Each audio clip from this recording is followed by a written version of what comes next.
Apis लोग को अपन police लोग ठोकते नहीं ना, तब तक कुछ नहीं बदलेगा सर।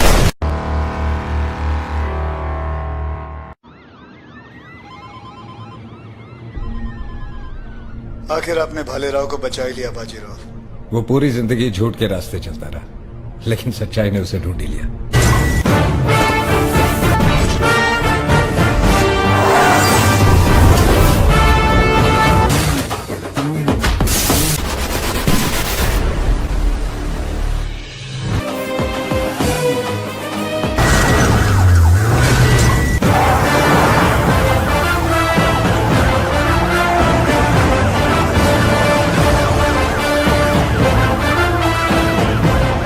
कांग्रेट्स, आप एटीएस चीफ बन गए। जल्दी मिलेंगे। थैंक यू, बहुत जल्द मुलाकात होगी आपसे।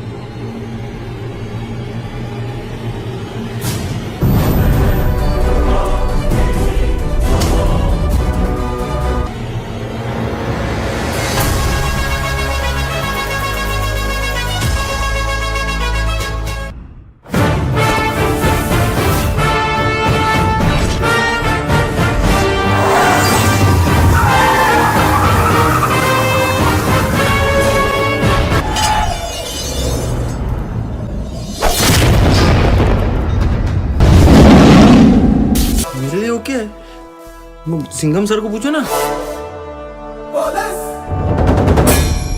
मेरे लिए ठीक है, सूर्यवंशी को बोल देना। आया पुलिस।